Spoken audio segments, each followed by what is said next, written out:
Buenas, vamos a estudiar entonces la primera clase del corte 2, referida a proyección de sólidos en el espacio.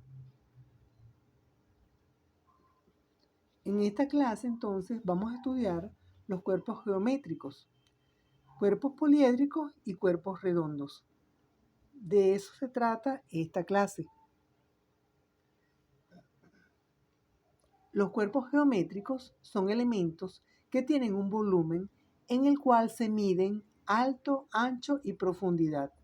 De acuerdo a sus características físicas, son clasificados de la siguiente manera. Los poliedros, los cuales tienen caras planas poligonales, regulares, para aquellas que tienen lados iguales, e irregulares cuando las caras tienen lados diferentes. Para efectos de este curso, estudiaremos las caras con polígonos regulares, es decir, que los polígonos con los cuales vamos a construir las figuras geométricas son polígonos que tienen todos sus lados iguales. Dentro de la clasificación de poliedros, tenemos entonces los prismas y las pirámides. También tenemos entonces los cuerpos redondos o de revolución, cuyas superficies laterales son redondas, con base circular. Entre ellos se encuentran el cilindro y el cono.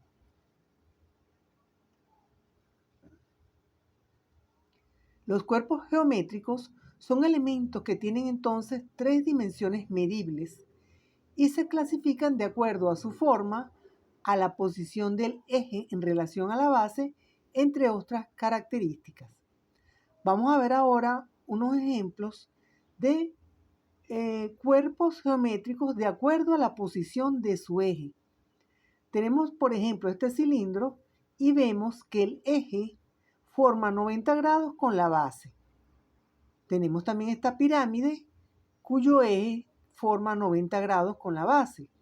En este caso, estos cuerpos geométricos poliédricos son rectos.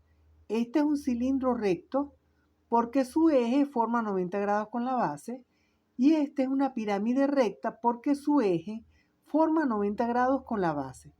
Otros ejemplos los tenemos acá. Por ejemplo, este prisma, su eje no tiene 90 grados en relación a la base. Por eso es que se llama prisma oblicuo. Este cono igualmente es un cono oblicuo. Recordar siempre, ¿verdad?, que el eje para las figuras oblicuas son diferentes. El ángulo de posición es diferente de 90 grados en relación a la base. Los cuerpos geométricos poliédricos, entonces, vamos a trabajar con estas dos clasificaciones, que son prismas, ¿verdad?, que es un cuerpo geométrico constituido por caras planas en forma de paralelogramo, sus lados. Sus lados son paralelogramos y dos bases que son paralelas, y el prisma se llama de acuerdo al número de lados que tenga la base. En este caso, entonces, tenemos un prisma de base triangular. Vemos entonces que son dos triángulos paralelos donde las caras laterales, que son paralelogramos, se unen en aristas entre los lados y con la base. Tenemos esta prisma de base cuadrada, tenemos este prisma de base pentagonal, tenemos este prisma de base hexagonal, donde observamos, ¿verdad?, que el prisma, de acuerdo al número de lados que tenga la base, es denominado. Tenemos también las pirámides, cuya caracterización es que tiene una base y un vértice principal.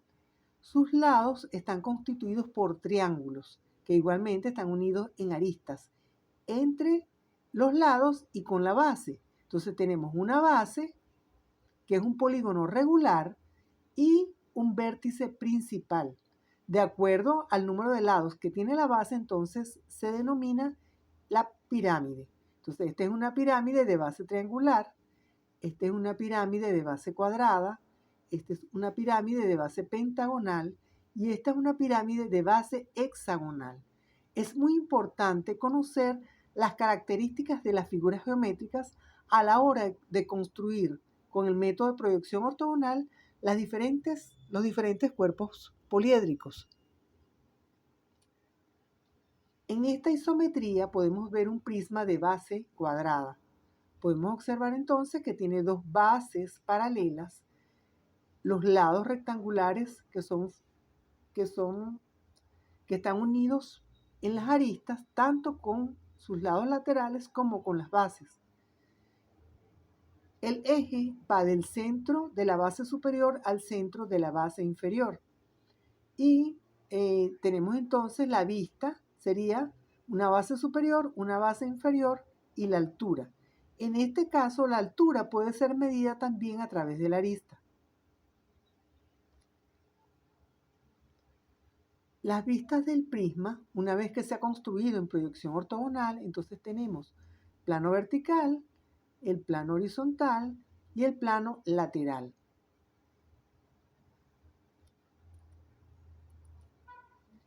El desarrollo del prisma es como si le abriéramos la piel. En este caso es un prisma de base cuadrada y en función de los lados de la base, entonces también están los lados. Si es de 4 lados, entonces tenemos 1, 2, 3, 4 lados laterales. ¿De acuerdo? La altura se mide, puede ser en una arista, y el ancho de la base es el que va a definir el número o la longitud que va a tener el desarrollo de ese prisma. Ahora tenemos la pirámide. La pirámide en este caso es una pirámide pentagonal porque tiene 5 lados. Luego tenemos una base. En su isometría vemos la base y el vértice principal. Las aristas de los lados se unen en el vértice principal. Y podemos observar claramente que sus lados son triangulares. Ahora bien, la altura va desde el centro de la base hasta el vértice principal. Y tenemos que estar atentos porque en esta figura, para poder hacer el desarrollo, hay que considerar la verdadera magnitud de la arista. Si observamos la vista, vemos que la altura es más pequeña que la arista. Por lo tanto, para poder hacer el desarrollo y que quede correctamente, es importante tener la verdadera magnitud de la arista. Vemos la base, el vértice principal y cómo las aristas llegan hasta la base en cada vértice de la base. Las vistas de la pirámide, entonces tenemos el plano vertical, el plano horizontal y el plano lateral. Y sus posiciones van a depender de cómo sean los datos del problema. En el desarrollo, en este caso les recuerdo que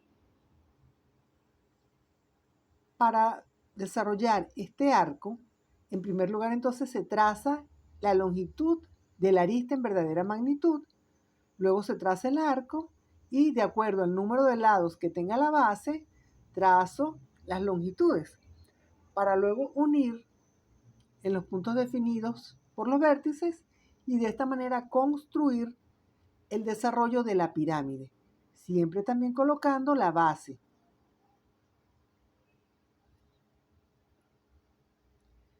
Los cuerpos poliédricos pueden ser seccionados por planos secantes, de tal manera que también se pueden construir, por ejemplo, pirámides de base cuadrada truncada o prisma de base pentagonal truncado. Esto lo veremos en las próximas clases. En cuanto a los cuerpos redondos, entonces, tenemos los cilindros y los conos. Los cilindros, ¿verdad? Que es un cuerpo geométrico que tiene dos bases circulares paralelas y su cuerpo tiene lados redondos. Está constituido por generatrices que giran alrededor de un eje. En cuanto al cono, entonces, un cuerpo geométrico igualmente redondo con una base circular y un vértice. En este caso se forma entonces de girar un triángulo, rectángulo alrededor de un eje.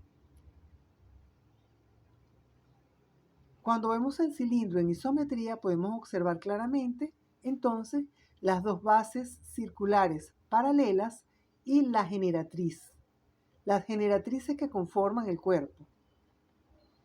En este caso, ¿verdad? La altura puede ser representada a través de la generatriz y la base viene a ser el diámetro de la base circular.